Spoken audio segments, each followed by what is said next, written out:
Salut à tous, vous êtes nombreux à me demander mon avis sur les modèles américains les plus recherchés en Europe. Je vais parler évidemment des Ford Mustang, Chevrolet Camaro et Corvette. Mais qu'est-ce que ça donne vraiment? Est-ce qu'on a affaire à des super caisses ou est-ce qu'on en fait pas un peu trop? On commence par la plus demandée, la plus populaire des voitures américaines en France, la Ford Mustang. Je vous présente plus ce mythe de l'histoire automobile qui a rencontré un très grand succès dès son lancement aux États-Unis. C'est la voiture du peuple, sauce oncle Sam, jolie, compacte, polyvalente, accessible, personnalisable à l'infini, et même performante avec la bonne config. Elle a inventé le segment Pony Car. On peut avoir des modèles cheap à mort sans option avec des moteurs mous, comme des modèles bien optionnés avec des moteurs plus péchus. Mais on trouvera jamais l'équipement ni le confort d'une berline américaine moyenne de l'époque, encore moins d'une Cadillac ou d'une Lincoln. La Mustang, c'est juste un bon rapport qualité-prix à l'époque. C'est ni l'américaine la plus puissante, ni l'américaine la plus efficace, ni la plus luxueuse. La config la plus courante, c'est la Mustang coupée 1965 à 1967, en V8 289 CI ou 302 CI, avec quelques options comme la direction ou les freins assistés. Les vitres ou sièges électriques, options déjà très diffusées, ça n'existe pas au catalogue Mustang. On trouvera quand même la clim et un tas d'autres petites options de confort. C'est un modèle très demandé sur le marché de la collection puisqu'il est vraiment entré dans la pop culture. Un peu comme tous les modèles de cette vidéo d'ailleurs. Comme Coca-Cola, la Mustang c'est l'incarnation de l'Amérique au-delà des frontières américaines. À tel point qu'en France, que tu roules en Chevrolet Chevelle ou Ford Thunderbird, faudra t'habituer à entendre « C'est une quelle année votre Mustang ?» Je vais pas m'éterniser sur Bullitt et tous les films même actuels qui ont mis en scène une Mustang et popularisé cette voiture, vous les connaissez déjà tous. D'ailleurs, ça fera peut-être l'objet d'une autre vidéo. Ces dimensions en font aussi une voiture américaine qui trouve facilement sa place dans les garages européens. Garer une Cadillac de 5,70 m, c'est une autre histoire qu'une Mustang avec 1 mètre de moins.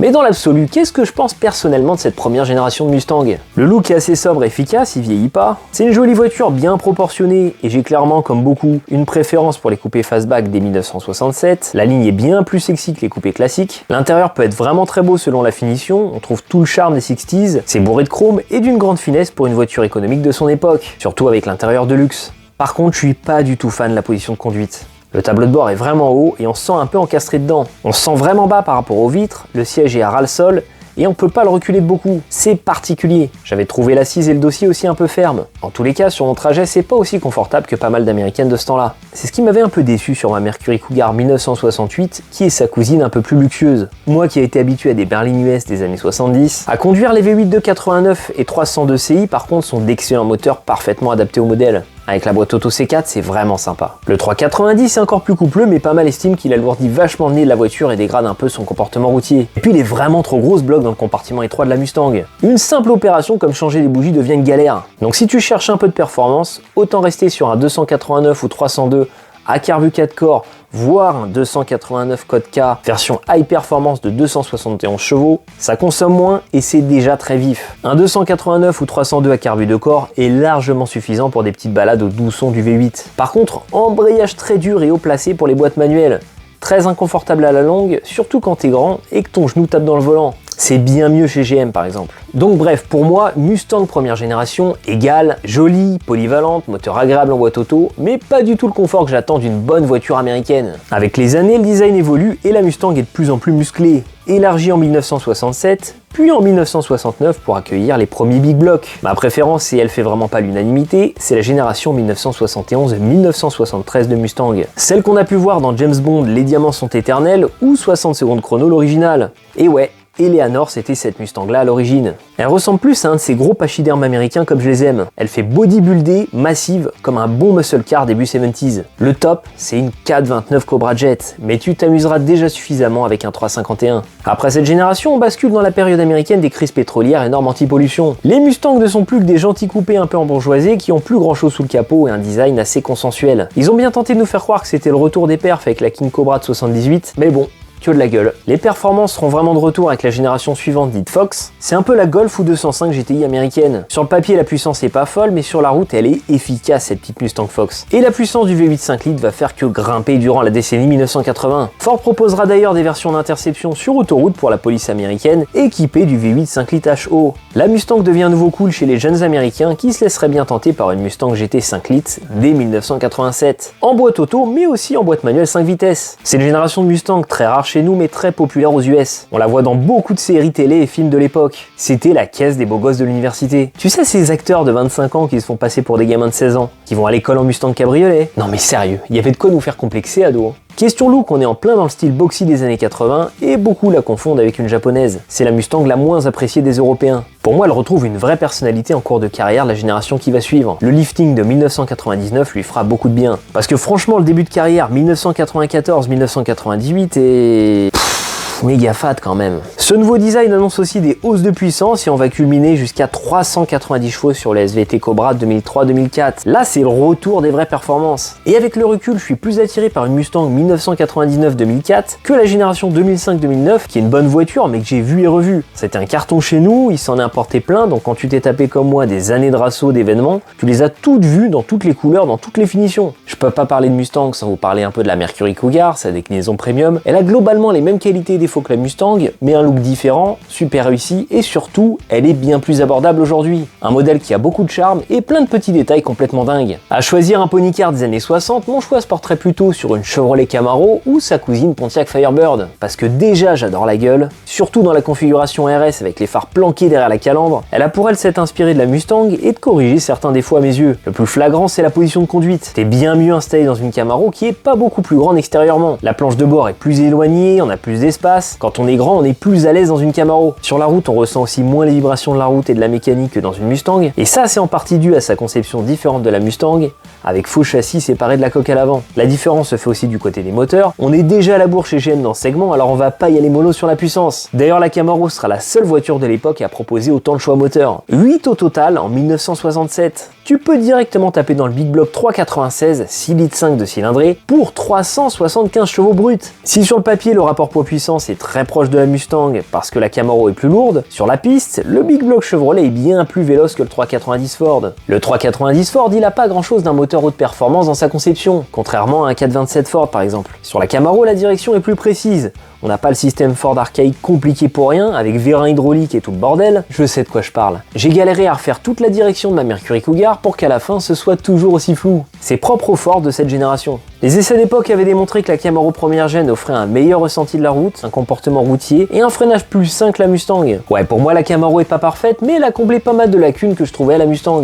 La seconde génération introduite pour l'année modèle 1970 marque un grand tournant. On a une voiture encore mieux posée au sol, plus large, plus aérodynamique. On a un vrai gain en tenue de route et des moteurs toujours aussi énormes et puissants qu'avant, comme d'hab avant 1973, électrice pétrolière, nouvelles normes anti-pollution, etc. Le milieu de la décennie étant généralement la pire période, mais de 1970 à 1972, c'est juste la folie. Les V8 350 Ci grimpent jusqu'à 375 chevaux d'époque et on a encore le Big Block 396 au catalogue, versus 155 chevaux pour le plus gros moteur de la Camaro 1975. L'habitacle de ces Camaro 1970-1981 est encore plus spacieux et confortable tout en gardant une position de conduite sportive. On se sent vraiment au volant d'une machine redoutable, mais plus civilisée qu'avant. Si les 3 premières années sont pour moi les plus réussies, j'ai quand même un petit coup de cœur pour les Z28 de 1977-1981 avec leur peinture de guerre bien kitsch, même si le V8 350 Ci est plus vraiment au mieux de sa forme. À partir de 1982, la Camaro embrasse complètement le style cubique de l'époque. Le changement est radical. On a même droit à un 4 cylindres fatigué de 90 chevaux. Mais de nouvelles technologies bénéfiques débarquent aussi. Les systèmes d'injection TBI, puis TPI, qui feront culminer le V8 350 Ci à 245 chevaux dès 1990, en boîte auto ou manuel 5 vitesses. Les versions les plus cool, c'est les iRoxy, avec le kit carrosserie qui va bien et tout le stickage habituel, en plus des grosses configs mécaniques. Bon ok, l'habitacle fait quand même un peu cheap avec tous ces plastiques durs, mais elle a de sérieux arguments face à la Mustang Fox. Sa remplaçante est une nouvelle victime du biodesign, trop fluide, trop fade à mon goût. Il manque un petit truc. Ça s'arrangera avec les feux en cacahuète et la nouvelle planche de bord dès 1998, mais à choisir, je serais plus attiré par sa cousine Pontiac Trans Am, quand même bien plus bestiale face à une Camaro SS. Parce que si les Firebird ont toujours partagé la même plateforme que les Camaro,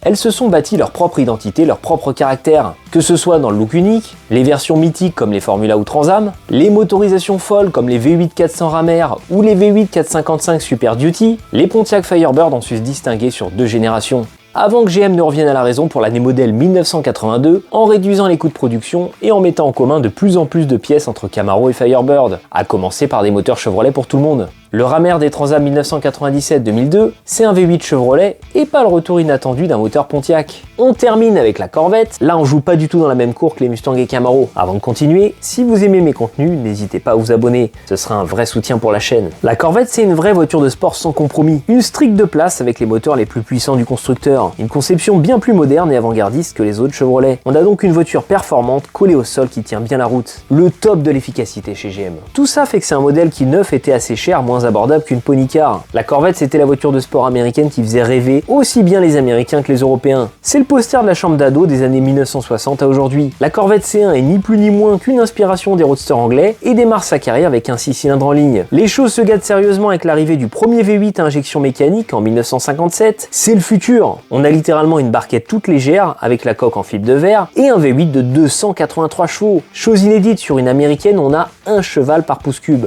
Cette première génération est très collectionnée et valorisée depuis longtemps, mais c'est pas celle qui vous intéresse le plus. Et moi non plus d'ailleurs. C'est à partir de la C2 que la Corvette me parle vraiment personnellement. Le split window de l'unique année 1963 est un chef-d'œuvre, mais je pourrais m'en passer si on me laisse choisir entre ça et une 1967 avec un Big Block 427 de malade. Je vous laisse voir mon essai de cette sportive de dingue en 1967. Elle a tout, le plus gros moteur, la boîte Muncie 4 rapports. Malgré son âge, on est rapidement à l'aise au volant et on se prend au jeu de rouler un peu fort tellement elle est bluffante. Le nouveau châssis et la suspension arrière indépendante font de la C2 une sportive qui a de quoi écraser la concurrence européenne. La C2, c'est aussi le plus beau design de Corvette, une œuvre d'art. Sous tous les angles, cette voiture est parfaite. Je mets la C3 qui arrive après en seconde position parce qu'elle reprend ce dessin mais en bien plus musculeux, et ça me plaît aussi beaucoup. Mais voilà, c'est quand même plus de finesse, de raffinement sur la C2. La C3 sent plus la testostérone. Et avec la C3, on est d'ailleurs plus invité à rouler comme un con. Parce qu'elle a droit à des big blocks encore plus énervés. Du 427 Tri-Power au 454 LS6 et parce qu'elle est encore mieux collée au sol, plus large avec des gros pneus. Comme je vous l'avais déjà dit, pour le plus gros de la production auto-américaine,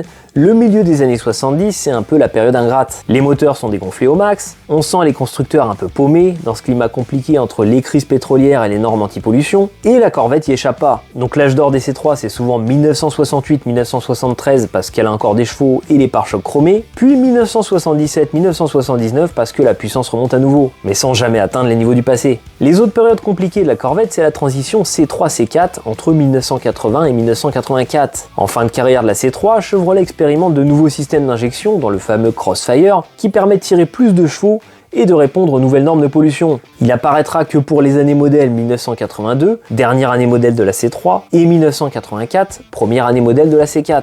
1983 étant officiellement une année sans Corvette, à cause de soucis de production. Ce système Crossfire est plutôt fiable, mais il vieillit assez mal s'il n'a pas été correctement entretenu. Beaucoup feront des reconversions carbu par flemme de les remettre en état, ou choisiront de passer directement à un modèle dès 1985 avec l'injection TBI de meilleure réputation. Les premières Corvettes C4 lancées en 1984 ont une sale réputation parce que c'est une débauche de technologie, d'électronique, de compteurs digitaux façon Star Wars. J'ai toujours entendu que les premières années étaient pas fiables, que tout ce bordel tombait en panne facilement. Et finalement, en parcourant des sites US, je me suis aperçu que les Corvettes 1984 étaient pas moins fiables que la moyenne des voitures américaines de l'époque. Certains enquillent encore des bornes aujourd'hui avec ces modèles sans se plaindre de problèmes particuliers. Mais sa réputation fait que les acheteurs se tournent plus sur les modèles après 1985-1986. D'autres viseront directement le facelift de 1990 avec look légèrement mis à jour, plus arrondi, retour de l'instrumentation à aiguille et nouveau V8 LT1 plus puissant avec boîte manuelle ZF 6 vitesses. On atteint même la puissance folle de 375 chevaux sur les Corvette ZR1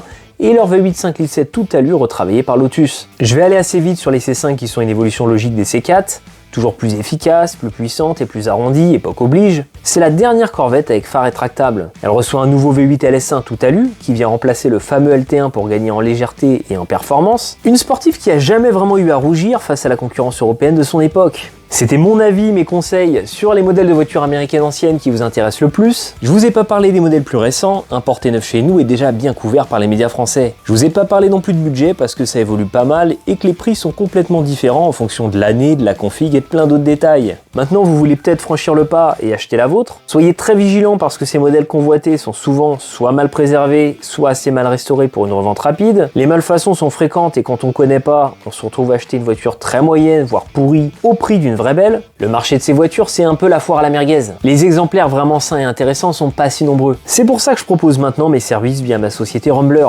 Expliquez-moi votre projet sur rumbler.fr. À bientôt.